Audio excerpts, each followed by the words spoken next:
Good morning and greetings to all our listeners. I'm Anvi Singh, your host for Niti Sara Global Risk Intelligence.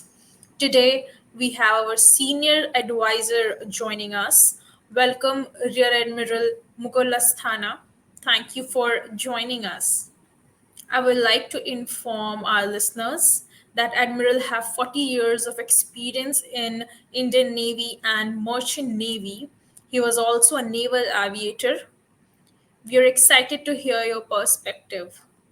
So, today in our webinar, we will discuss the significance of Indian Ocean region, its relevance in current geopolitics, and how it is affecting the different dimension of global trade. Admiral, my first question, since India's 80% of the maritime trade passes through the sea, what is the significance of Indian Ocean region and its strategic relevance in the current geopolitics? Right, Anvi, thank you. I think that's a very good question to start discussions on. You asked me to highlight the importance of the Indian Ocean region, or as we all call it, IOR. You must understand that IOR is very, very important geopolitically. It is situated at the intersection of Asia, Africa, and Australia.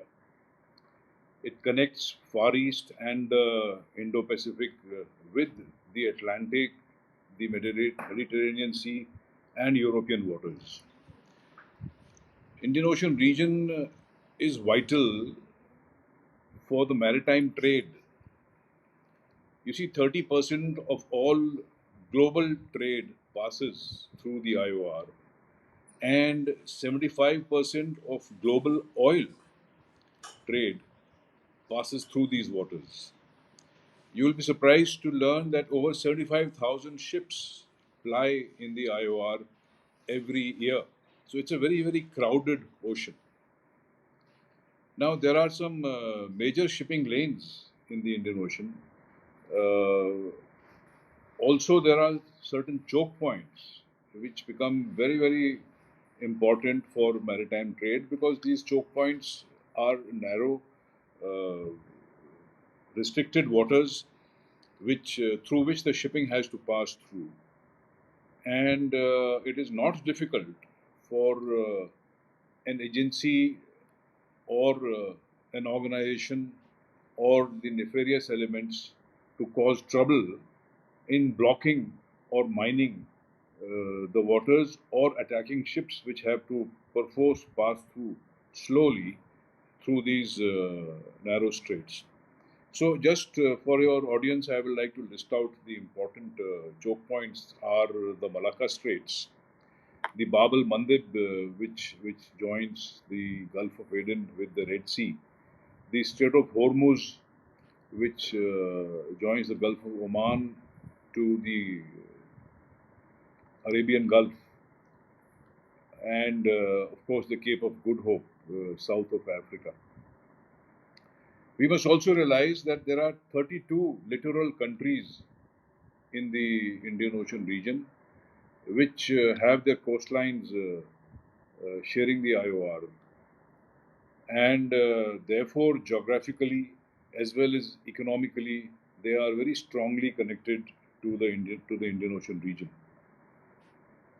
These littoral nations have varying levels of economic, strategic, and cultural connections with many countries in the IOR, and a number of these countries also are members of the Indian Ocean Rim Association.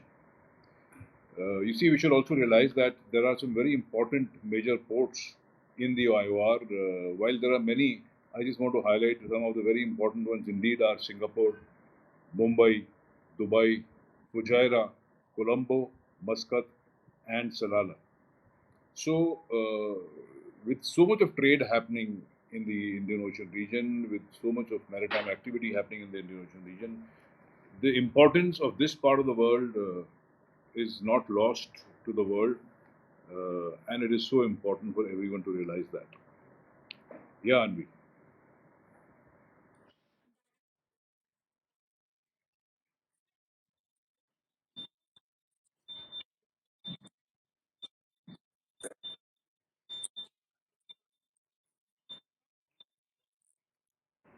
Yes, Anvi, another pointed question. That is fairly pointed out, Admiral.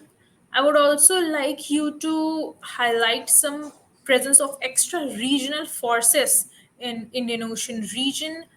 What is your take on it? Yes, Anvi, another pointed question by you. You see, for very obvious reasons, uh, and reasons of own national interests, there are many countries which maintain regional forces or other extra regional forces in the IOR. And I'll give you examples of the US, which maintains presence at Digo Garcia and Bahrain.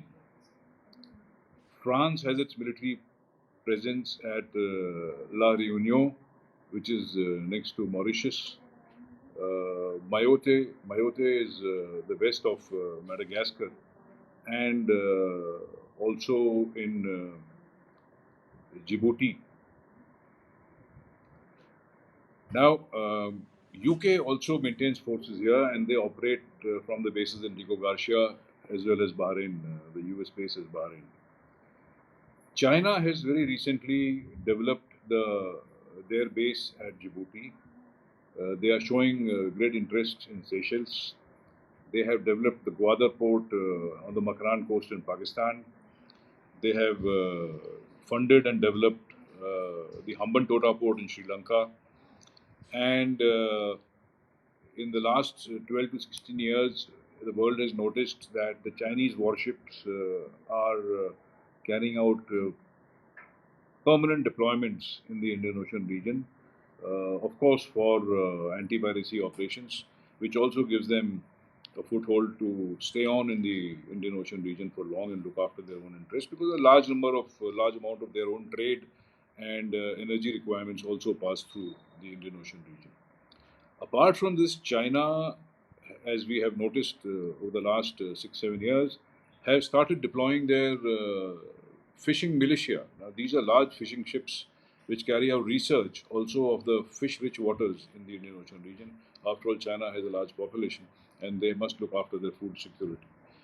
Uh, but this is not just about all for the fishing militia because fishing militia vessels of China also carry out other research activities which can be utilized by the Chinese military.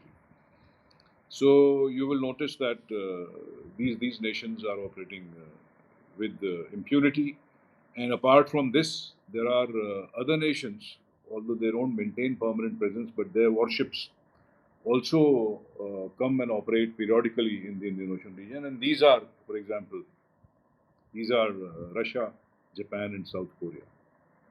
So you see, Anvi, what happens is the presence of extra-regional forces poses, a very questionable perspective to the maritime security and regional stability and cooperation. Anvi. Just 2 days ago, we heard the news of an explosion of oil tanker in the Red Sea, and the footage was released by Houthi rebels. Keeping that in mind, what are the current challenges of maritime trade in the Indian Ocean region, especially with reference to current Houthi crisis and ongoing piracy in Red Sea and Gulf of Aden? So you see, Houthi crisis and piracy in the Indian Ocean region are two separate but very significant security concerns for everyone around the world. The Houthi crisis, of course, it refers to the ongoing conflict in Yemen between the Houthi rebels and the government of Yemen regarding greater autonomy and rights being demanded by one of their minority, which is the Zaidi Shia minority. This has led to a humanitarian crisis, and the Houthis have also attacked shipping and oil infrastructure in the Red Sea as well as Gulf of Aden. Uh, this has actually caused a lot of unhappiness in the maritime world, in the shipping world, and we will cover that a little bit later. On the other hand, piracy, which is being conducted off the coast of Somalia, it had peaked during the early 2000s and early 2010, in that decade.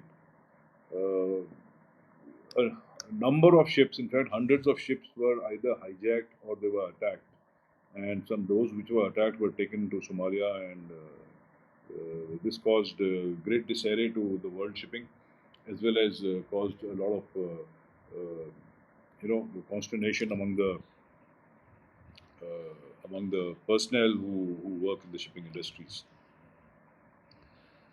Um,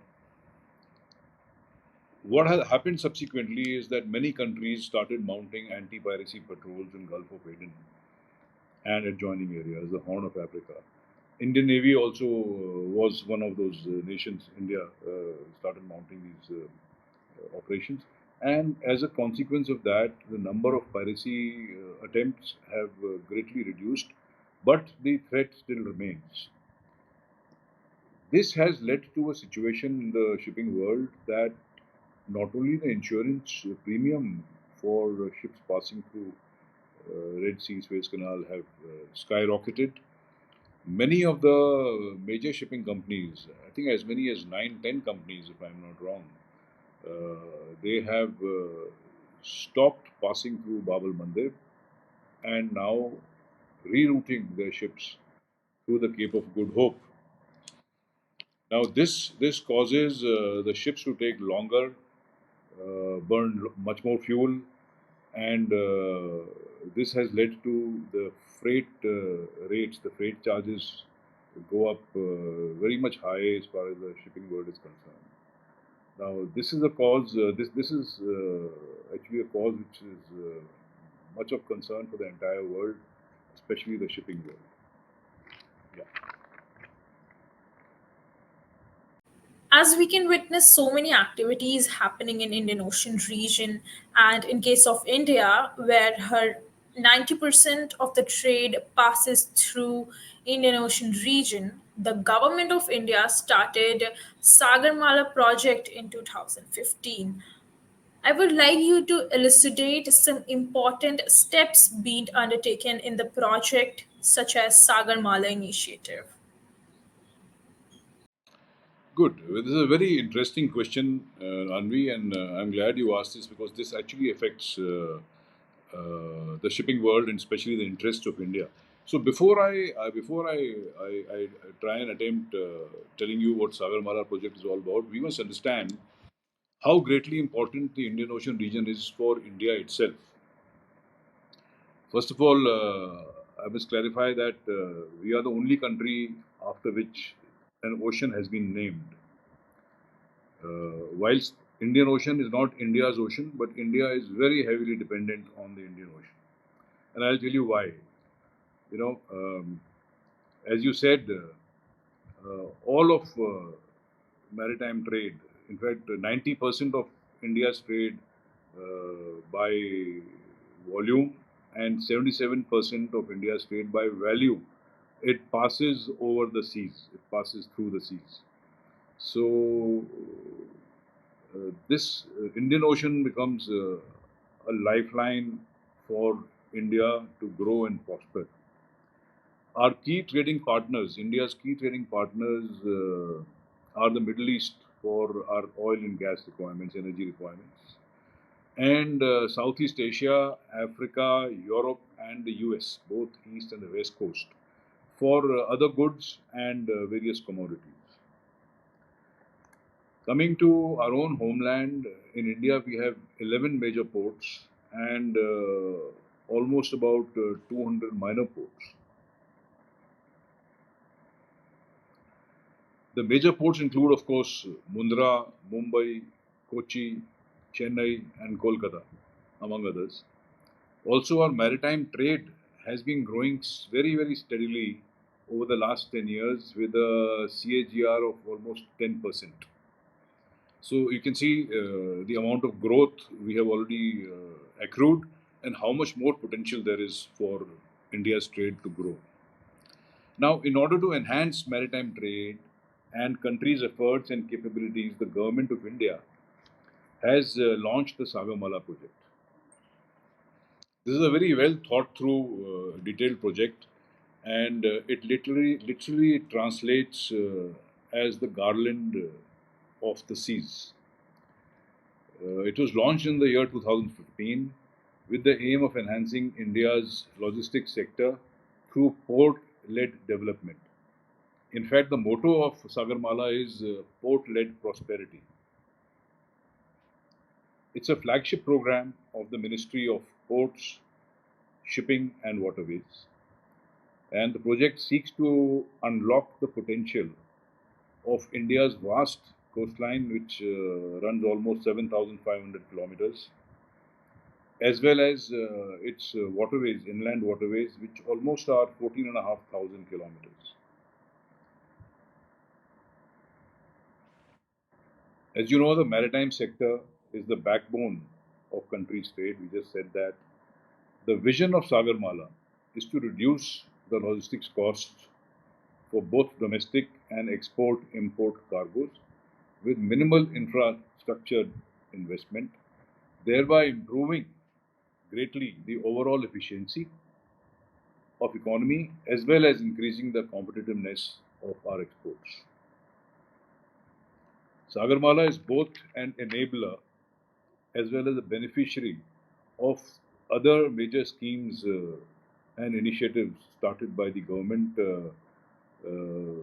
And what comes to mind are, for example, the industrial corridor, Make in India, Startup India, Stand Up India, Digital Bharat, dedicated freight corridors, Bharat Mala, even Udan RCS for that matter, among many others. So you see, this actually is very well enmeshed with the overall progress and growth of the country through other schemes. Now, coming to the salience of the projects, I must tell you, the project is having 5 pillars along which the growth is going to happen. And these are port modernization and new port developments. That means the ports which are already existing, they must be modernized to international standards, and the ones which are minor ports need to be improved, enhanced to become major ports. And I can give you an example. There's a small port called Raigad in the state of Maharashtra, and it is seeing very rapid development. Similarly, there's a port of Vizhinjam, which is there in Kerala, next to Kochi. It is coming up as a huge container port, which will give major competition to the hub and spoke port of Colombo. And similarly, on the east coast of India, also number of ports are being developed very rapidly. So this was the first pillar. Second pillar is the port connectivity enhancement. That means the ports need to be connected with railroad, with the roads, with the hinterland, with the SEZs, and allowing easy access for movement of cargoes and shipments across the country, whether by road or by rail, and also by air. So the port connectivity enhancement being the second pillar that I mentioned. Next is port-led industrialization. That means wherever you have these maritime ports, there would obviously be required to have a large number of industries, for example, shipbuilding or ship repair industries. You will require to have industries to provide port machines like cranes, lifters, the JCBs, and other such industries. You would require, for example, when the cars are produced and they're transported to other parts of the world, the government is planning that the car manufacturers will be located very close to the ports to improve the transportation of goods, the cars, etc. So the That is as far as the industrialization is concerned. Next is the coastal community development. You see, you can never, any country for that matter, can never fully develop unless you involve the human resources. You must understand, two-thirds of the world's population stays close to the coasts. And this is also so true in the case of India. A large number of people stay close to our coasts, and it is very important that they should be involved in the country's prosperity, in the port development, port activities. So the government has opened up a large number of skill development centers along the ports where various skills that are required by shipping industry, by the transport industry, by the rail industry, as well as all minor or major industries which are involved in Indian shipping. Uh, People can be trained and their skill sets can be improved so that they get employment uh, in and around and close to the port. I think nothing can be better than that. And lastly, the fifth pillar is the coastal shipping and inland water transport. You see, because this is one area which has, uh, I'll not say neglected, but actually adequate attention has not been paid to it for a very long time.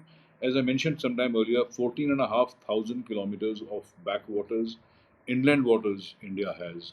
And the transportation of goods through the inland waters has started about 3 4 years ago. There are steamers which are plying from Hooghly into Bihar, etc., into the backwaters of Kerala, and this allows uh, very reasonable movement of cargoes at much lesser costs than it would cost to move them by road or by rail. So this is the fifth pillar. I think it's very well thought out. Uh, I must also say that almost 840 projects have been, enshrined and envisaged under the Sagarmala project, and which would cost the government almost about 6 lakh crore rupees by the time it is implemented by 2035, hopefully. And out of these 840, almost 470 have been either completed or they are the implementation is on, which are likely to see completion in about a year and a half or maybe two.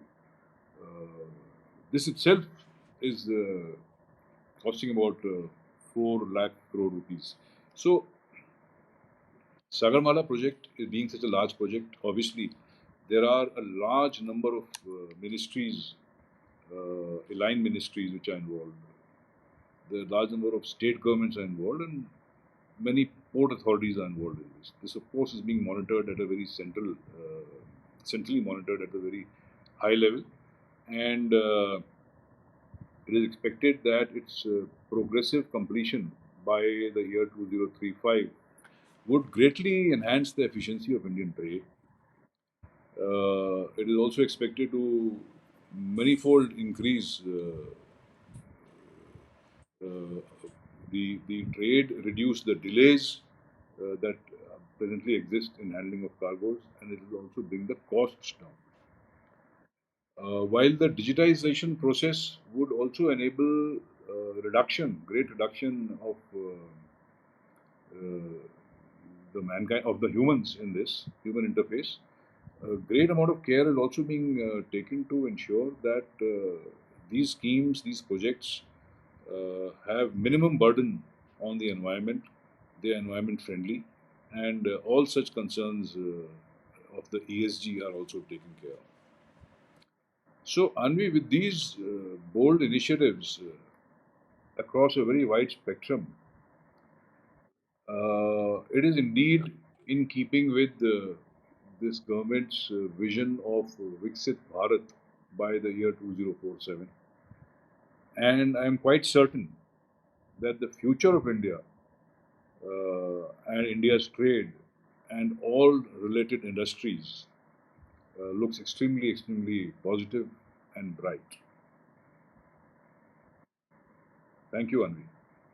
Thank you for giving us such deep insights to our audience about the Indian Ocean region.